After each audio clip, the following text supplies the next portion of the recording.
নমস্কার বন্ধুরা, শীতের দুপুর আর কুলের আচার, এই কম্বিনেশনটা কার না ভালো লাগে।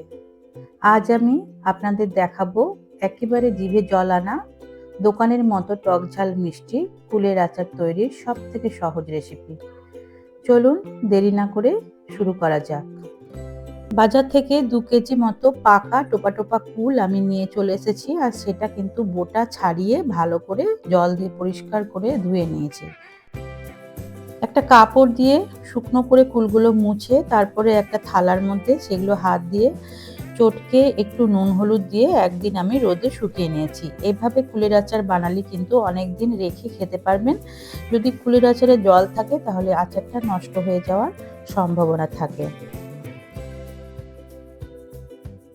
এবারে আমি মশলাটা রেডি করে নেব। একটা তাওয়া বসিয়ে নিয়েছি, এর মধ্যে নিয়েছি অল্প পাঁচফোড়ন, খুব অল্প সামান্য নেব, অল্প জিরে, ধনে, মৌরি আর শুকনো লঙ্কা। হালকা আঁচে ভেজে নেব। আচারের আসল স্বাদ লুকিয়ে থাকে এর স্পেশাল ভাজা মশলায়। সুন্দর একটা গন্ধ বেরোলে নামিয়ে ঠান্ডা করে আধা ভাঙা গুঁড়ো করে নেব।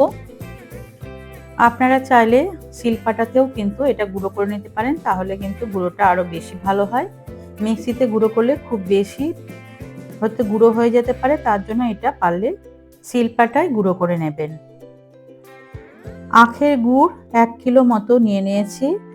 কড়াইতে খুব সামান্য জল দেব, 1 থেকে 1.5 কাপ মতো জল দিয়ে আখের গুড়টা ভালো করে জাল দিয়ে আমি এটাকে ছাঁকনিতে ছেঁকে নিয়েছি। কারণ গুড়ের মধ্যে কিন্তু অনেক রকম নোংরা থাকে, অনেক সময় বালির দানাও থাকে, তো ছাঁকনি দিয়ে ছেঁকে নিলে কিন্তু সেটা থাকবে না, আর বেশ পরিষ্কার মনে হবে গুড়টা। দেখুন ছাঁকনি দিয়ে ছেঁকে নেওয়ার পরে কত সুন্দর গুড়টার কালারটা পরিষ্কার হয়ে গেছে, আর অনেকটাই দেখুন নোংরাও বার হয়েছে। কুলের আচারগুলো কিন্তু এভাবে ভালো করে আমি শুকিয়ে নিয়েছি রোদে।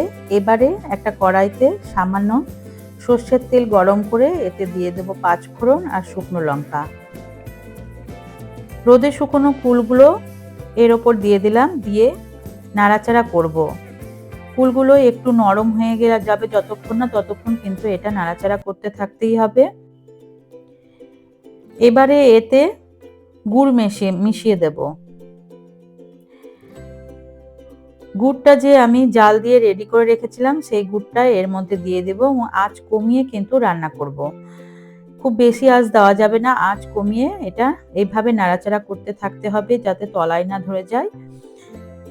আর এইভাবে কিন্তু আঁচ কমিয়ে রান্না করলে কুলগুলো সেদ্ধ হয়ে যাবে। যেহেতু আমি কুলগুলো রোদে শুকিয়ে নিয়েছি সেই জন্য কিন্তু ভালো করে সেদ্ধ করতে হবে।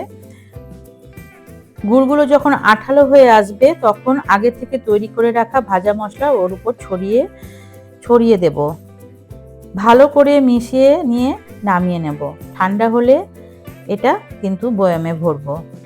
আজকে কুলের আচারের এই রেসিপিটা আপনাদের কেমন লাগলো অবশ্যই আমাকে কমেন্ট করে জানাবেন, আর অবশ্যই আমার চ্যানেলটাকে গিয়ে সাবস্ক্রাইব করে দেবেন। টাটা, ভালো থাকবেন সবাই।